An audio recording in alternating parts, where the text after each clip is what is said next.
हर हर महादेव भक्तों, हर हर महादेव, हर हर महादेव, जय श्री राम। भक्तों, आज हम प्रस्तुत कर रहे हैं एक बड़ा दिव्य कथा है। एक बहुत बड़े महापंडित थे, महापंडित, पंडित नहीं, महापंडित थे। उनका नाम था पद्मनाभाचार्य जी महाराज। भारतवर्ष के सर्वश्रेष्ठ विद्वान थे। सरस्वती महारानी का उनको आशीर्वाद प्राप्त था, वरदान प्राप्त था। सरस्वती महारानी उनको प्रत्यक्ष होकर के वरदान दिया था कि तुम सभी शास्त्रों के ज्ञाता हो जाओ, तुम्हारा कोई भी शास्त्रार्थ में सामना नहीं कर पाएगा। इस तरह के वरदान उन्हें प्राप्त था। यह लगभग 500 वर्ष पहले की बात है। इसी भूमि पर भारतवर्ष में तो उन्होंने जब यह वरदान प्राप्त किए, तो वरदान प्राप्त करने के बाद उन्होंने जगह जगह पर, उस समय राजाओं के यहाँ जो है बड़े बड़े विद्वान रहते थे, और मंत्री के रूप में, विद्वान के रूप में, पंडित के रूप में, ज्योतिषी के रूप में, वैदिक के रूप में, न्यायशास्त्री के रूप में, जो है सो कर्मकांडी के रूप में विद्वान सब रहते थे राज दरबार में, जिससे राज का संचालन होता था। तो पद्मनाभाचार्य जी जो कहीं किसी दरबार में पहुंच गए और वहाँ के पंडितों को जो है सो चलो शास्त्रार्थ करो। अब शास्त्रार्थ को तो सरस्वती का वरदान था, विद्वान उद्भट विद्वान थे, तो वो हरा देते थे। हरा करके उनका जो भी पुस्तक ग्रंथ रहता था सब छीन लेते थे। इसी तरह से उन्होंने पूरे भारतवर्ष में भ्रमण करके लगभग सभी पंडितों, विद्वानों, ब्राह्मणों को हरा करके उनका ग्रंथ लेकर के 101 बैलगाड़ी लेकर पर लाद करके उस ग्रंथ को और काशी के लिए रवाना हो गए। चल दिए, काशी जाना है। अब काशी के विद्वानों को हराना। काशी के विद्वानों को जब पता चला कि पद्मनाभाचार्य जी आ रहे हैं, तो हड़कंप मच गया। अरे बाप! क्योंकि काशी विद्वानों का गढ़ है, राजधानी है। भारतवर्ष में सर्वश्रेष्ठ विद्वान या काशी को ही माना गया है। विश्वनाथ के दरबार में भी सर्वश्रेष्ठ पंडित, महापंडित आदि सब रहते हैं। तो जब पद्मनाभाचार्य का नाम सुना, तो ये लोग भी बड़ा इन लोगों में भी हड़कंप मच गया। अब क्या होगा, कहीं हम लोगों का भी हालत खराब न होगा। क्योंकि यहाँ तो जो विद्वान थे, एक एक विषय के विद्वान थे, लेकिन पद्मनाभाचार्य तो समस्त शास्त्रों के विद्वान थे। तो कोई उनके आगे टिकेगा कैसे? अब इन लोगों का हालत बड़ा खराब है। तब ये लोग सभी तो विश्वनाथ के भक्त सब मिल करके जाके विश्वनाथ को, बाबा विश्वनाथ के सामने में थे और कहा, बाबा इससे तो आप ही हम लोगों को मुक्ति दिला सकते हैं। तो बड़ा काशी की, बनारस की जो है सो इज्जत की बात है, ना कट जाएगी। कोई उपाय बताइए, कोई उपाय कीजिए, नहीं तो बड़ा मुश्किल है। समस्या का समाधान तो आप ही कर सकते हैं। तो रात में उन्होंने, विश्वनाथ ने कहा कि ठीक है, कोई बात नहीं, इनको जो है सो कबीरदास के पास भेज दो, वही उनको जो है सो इलाज कर। विद्वानों ने जब सुबह में विद्वान में आपस में ये बात तो नहीं कि विश्वनाथ का ऑर्डर है कि इसको कबीरदास के, फिर विद्वानों से अरे कबीरदास तो कभी भी स्कूल गए नहीं, कभी कॉलेज गए नहीं, कभी पढ़े लिखे नहीं हैं, तो वो कैसे इतने बड़े इतनी बड़ी विद्वान का सामना कर पाएगी। लेकिन विश्वनाथ का ऑर्डर है, तो इसका मतलब कोई न कोई चमत्कार होगा। कोई बात नहीं, ठीक है, चलो। तब तक जो है सो पद्मनाभाचार्य महाराज जी पहुँच गए और उन्होंने जो है सो अपना 100 बैलगाड़ी पर ग्रंथों को लाद कर, अब सोचिए कितना बड़ा विद्वान। उस समय में हमारे विद्या का क्या महत्व होगा, जो 100 बैलगाड़ी पर लगा हुआ ग्रंथ लेकर चलने वाला। इसका मतलब कि 100 बैलगाड़ी पर पढ़ने वाला जो किताब था, उस सबको पढ़े हुए तब न उतना रखते थे, वैसे तो नहीं रखते थे। इतना पढ़ाई हो, ऐसा हमारा उस समय का शास्त्र विद्या अध्ययन का विद्यार्थी जीवन था। 100 बैल। आजकल तो देखते हैं जो 4-5 किताब लेकर के विद्यार्थी पढ़ता रहता है, बस उसी हो गया 500 मार्क में 10th भलेमांस पेड़ था, टेलीफोटिंग सब हो जाता है। लेकिन उस समय में 100 बैलगाड़ी पर लाद करके चलते थे, यानी कि 100 बैलगाड़ी पर जितनी पुस्तक होती थी सबका उन्हें नॉलेज था, सबको उन्होंने पढ़े थे। इस तरह की विद्वता भारतवर्ष में था, इस तरह की शिक्षा व्यवस्था हमारे यहाँ था, आजकल का नहीं था। तो पद्मनाभाचार्य जी जब पहुँचे कि हमें जो है सो चलो फरिया लो, झंडा गाड़ दी, तो सभी विद्वानों गया, कहा कोई बात नहीं, आप जो देखिए हम लोग तो एक एक विषय के विद्वान हैं, एक एक विषय के विद्वान से यदि आप साथ कर देंगे तो महीनों लग जाएगा, बहुत लग जाएगा। तो ऐसा कीजिए कि आपको हम सिर्फ एक तो हमारे यहाँ संत हैं कबीरदास जी, चलिए उसी के पास जो है सो आप उनसे कर लीजिए, वो यदि हार मान जाएंगे तो हम सब मिल करके आपको विजय पत्र लिख देंगे। चलिए चलिए, ये तो एकदम खुला क्या करते हैं सांड के तरह थे, पहुँच गए, ये पहुँच तैयार हो गए, कहा ठीक है। विद्वानों जाकर कबीरदास को कहा कि कबीरदास महाराज ऐसी बात है और आपको इसके साथ सब करना है। कबीरदास ने कहा कि अरे हम तो कभी स्कूल गए नहीं और हम कैसे उनका सामना करें। कल ये कहा कि नहीं, पंडितों का नहीं, ये विश्वनाथ का ऑर्डर है और विश्वनाथ ने आप ही का नाम कहा कि उनके पास भेजो, वही देख लेगा। तो कबीरदास के ठीक है तब भेजो, हमको तो कोई जिज्ञासा नहीं है, लेकिन उनको भेजो, मेरे पास आएगा तो हम देखेंगे। तो इनको लेकर के पद्मनाभाचार्य जी को लेकर के ये सभी विद्वान उनके पास गए तो बैठने के बाद शास्त्रार्थ में प्रश्नोत्तरी होता है। शास्त्र के आपको क्या ज्ञान है, किन किन सब्जेक्ट का ज्ञान है, किन किन प्रश्नों का ज्ञान है, यही सब सब्जेक्ट यही सब पूछा जाता है। तो पद्मनाभाचार्य ने पूछा कि महाराज पूछिए, उन्होंने कहा कि महाराज पूछिए आपको क्या पूछना है।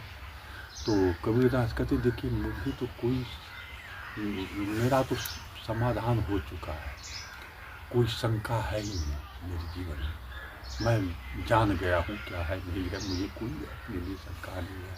आपको यदि कोई शंका हो तो आप हमसे पूछ सकते हैं।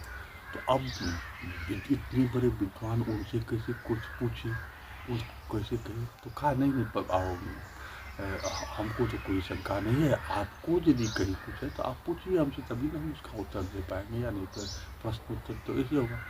तो कबीरदास जी ठीक है, विद्वान है, पंडित है, महाज्ञानी है, तो कोई बात नहीं। तो कहा देखिए पंडित जी महाराज, हम जो है सो हमको तो अपने लिए कुछ नहीं पूछना है, क्योंकि मेरा पूरा समाधान हो चुका है, मैं पूर्ण रूप से मेरा पूर्ण रूप से समाधान हो चुका है। फिर भी हम आपके लिए ही, आपके बारे में ही, आपके लिए ही आपसे प्रश्न पूछता हूँ, उसका जवाब दीजिएगा। ठीक है, पूछिए, आपको पूछिए महाराज, पूछना है पूछिए।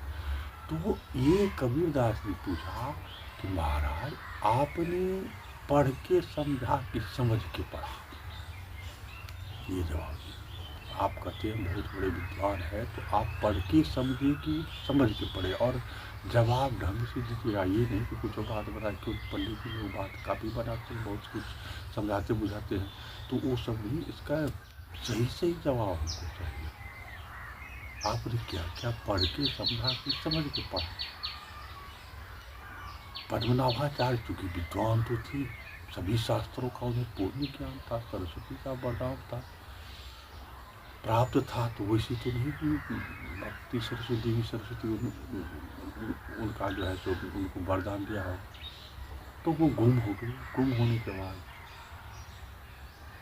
कहते हैं कि महाराज आपका प्रश्न जो है बड़ा सही है, और वास्तविक बात तो यह है कि हमने न तो पढ़ के समझा न समझ के पढ़ा। क्यों? यदि पढ़ के समझे होते, पढ़ के समझ गए होते, तो फिर ये सब करने की क्या जरूरत है। ये जो हम जगह जगह जा कर के ब्राह्मणों को, पंडितों को, विद्वानों को हराते हैं, हरकाते हैं, उनका ग्रंथ चुनते हैं, उनका पैसा चुनते हैं, यह सब प्रतिष्ठा कमाते हैं, धन संपत्ति कमाते हैं, यह तो सुकरी विष्ठा है, सुकरी विष्ठा है। मान मर्यादा प्रतिष्ठा धन संपत्ति क्या है, सुकरी विष्ठा है। तो इसके पीछे तो हमें ही लगे थे। पढ़ने लिखने का मतलब तो ये नहीं, शास्त्र ज्ञान का मतलब तो ये नहीं आप सुकरी विष्ठा अर्जित करो, उसका संकलन करो। तो हमने न तो पढ़ के समझा न समझ के पढ़ा। समझ के पढ़े होते तो फिर ये सब करने का क्या होता, जरूरत क्या है। पढ़ने का अर्थ तो यही है, शास्त्र ज्ञान का मतलब तो यही है कि सा विद्या विमुक्त ही। विद्या तो वही है कि आप मुक्ति कैसे पाए, संसार सागर से, भव सागर से पार कैसे पाए, उसका ज्ञान ही जो है वही है विद्या है। विद्या से तो हमको इस संसार से मुक्त होना है। तो हम तो हो नहीं, हम तो क्या से क्या कर रहे हैं, यह तो मेरा दुर्गति ही हो रहा है। तो न हम पढ़ के समझे न समझ के पढ़े। तो कबीरदास के तब तो हम आपसे अच्छे ही हैं, न हम कभी स्कूल गए ही नहीं, और गुरुदेव ने जो कहा उसको जो है सब वही करते हैं। तो आपसे तो अच्छे हैं। पद्मनाभाचार्य गुम हो गए, मूड़ी नीचा करके, सिर नीचा करके बैठ गए, हार स्वीकार कर ली, चले गए, फिर वहाँ से निकल गए। विद्वानों को, वहाँ काशी के विद्वानों को जो है जब दम में दम आया कि नहीं ठीक है, चलो हार तो मान ली। उसके बाद विश्वनाथ यानी विश्वनाथ यानी भोले बाबा विश्वनाथ, बाबा विश्वनाथ हम इसलिए कहते हैं कि हम भी वहाँ रहे हैं और बहुत दिन तक बाबा विश्वनाथ के मंदिर में भी रहे हैं। मंदिर में बैठना मेरा होता था। यह बात है 97-98 की बात है, जो वहाँ पर बैठ कर के सुबह से शाम तक मारा करते थे। सवेरे गंगा स्नान किए, गंगा स्नान करके जो यहाँ आए बैठे, वहाँ पर जो है सो करपात्री जी महाराज के मंदिर, नया विश्वनाथ मंदिर में जो है एक टाइम कुछ ब्राह्मणों को भोजन दिया जाता था, जिसमें एक हम भी थे। तो उसमें एक टाइम 24 घंटा में भोजन करना। वहीं बगल में एक शिवलिंग है दरभंगा महाराज के द्वारा नीलकंठ महादेव, उसकी बरांडे चबूतरा पर सोना, यही मेरा ड्यूटी था और कहीं कुछ इधर उधर। तो इसलिए हम विश्वनाथ करते हैं, कोई इधर उधर नहीं लगाते हैं। वहाँ विश्वनाथ और विश्वनाथ भी माफ़ करते हैं, दया दृष्टि है, उसकी अनुभूति है। तो चलिए आज हम यहाँ के, तो अब बाबा विश्वनाथ सोचा अरे इनका उद्धार करना जरूरी, आखिर ये ब्राह्मण है, मेरे दरबार में आए हैं और इतनी शास्त्रों का ज्ञाता है, यदि इनका उद्धार नहीं होता है तो फिर शास्त्रों की मर्यादा क्या होगी। तो उन्होंने एक लीला रची। लीला क्या रची कि संध्या के समय में, शाम के समय में, तीसरे संध्या काल में पद्मनाभाचार्य जी त्रिकाल संध्यावंदन करने वाले वैदिक ब्राह्मण थे। तो उन्होंने संध्यावंदन कर रहे थे शाम के समय में। तो शाम के समय में जब संध्यावंदन करते उस समय इन्होंने देखा कि एक वृक्ष के नीचे, इस वृक्ष के नीचे बैठकर संध्यावंदन कर रहे थे। उसी वृक्ष पर ढेर सारी जो है सो प्रेत पिशाच सब बैठे हुए हैं और डाल पर वहाँ एक डाल खाली है, उसी पर जो है सो उस पर एक प्रेत आकर के बैठ गया। तो जब ये वो प्रेत आके बैठा तो सभी प्रेत उसको डांटने लगा, डपटने लगा कि भाई इस पर तुम क्यों बैठा। कहा कि वो प्रेत ने कहा कि देखो यहाँ खाली था, कोई खाली नहीं था, इसलिए हम कहा तुमको पता नहीं है कि यह किसी के लिए आरक्षित है किसके लिए आरक्षित। कहा अरे महाविद्वान पंडित पद्मनाभाचार्य जी मर करके प्रेत आएंगे, उसी के लिए जगह खाली है, आरक्षित किया गया, इस पर दूसरा कोई नहीं बच सकता है। तो उन्होंने कहा कि हाँ पंडित पद्मनाभाचार्य जी प्रेत बनेंगे, त्रिकाल संध्या वंदन करने वाला वेद पाठी ब्राह्मण प्रेत बनेंगे। कहा हाँ, उन्होंने अपने जीवन में कई ब्राह्मणों का धन छीना है, व्यवसाय छीना है, उनका जीवन यापन का साधन छीना है, पराजित किया है, उसको जो है जो अपमानित किया है। तो पिशाच प्रेत तो वही नहीं बनता है जो ब्राह्मणों का अनादर करता है, अपमानित करता है, उनका जीविका छीनता है, उनका संपत्ति हरण करता है, वो सब तो डायरेक्ट प्रेत बनता है। तो उसी के लिए आरक्षित है, इस पर मत बैठो, हटा।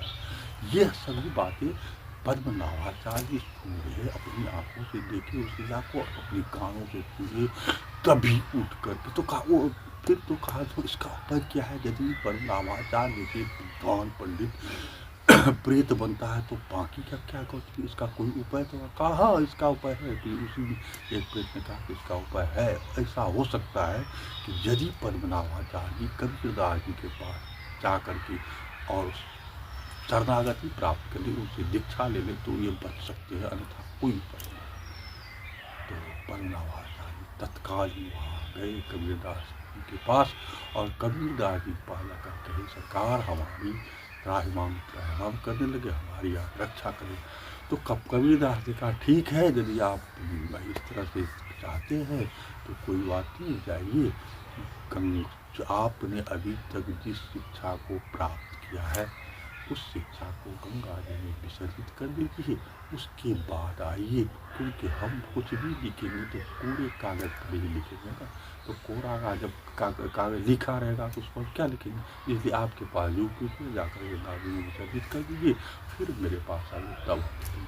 तो उन्होंने तत्काल जाकर के गंगा स्नान करके उसमें अपनी समस्त विद्या विसर्जित करके फिर आए, कहा हम कोरे कागज बन के आए हैं, प्रभु हमारी रक्षा करें। तो उनको फिर कबीरदास ने राम राम कहने का, राम राम जपने का आदेश कहा। देखिए राम राम की यही है समस्त वेद का सार, यही है समस्त विद्याओं का सार, यही है इस संसार से भवबंधन से मुक्ति होने का उपाय, और कोई साधन नहीं है, कोई दूसरा मार्ग नहीं। राम भजन करो रे, राम भजन करो। और तब जाकर के उन पर कृपा हुई। कबीरदास चूँकि परम सिद्ध महापुरुष थे तो उनकी कृपा दृष्टि हुई, उन्होंने राम राम करना शुरू किया। फिर पद्मनाभाचार्य भी सिद्ध हो गए और भगवत प्राप्त हो गए। ऐसा विद्वानों का मत है। जय श्री राम, जय। अगर आपको हमारा वीडियो थोड़ा सा भी अच्छा लगे तो लाइक सब्सक्राइब शेयर कर दीजिए, क्योंकि हम भी बड़ा विचित्र स्थिति में हैं और आप लोगों का नया दृष्टि हमें भी पड़ेगा। जीव जीवस्य जीवनम, श्रीमद् भागवत में कहा है भगवान कि जीव जीवस्य जीवनम, यानी जीव से जीव जीता है। तो आप हमें भी आप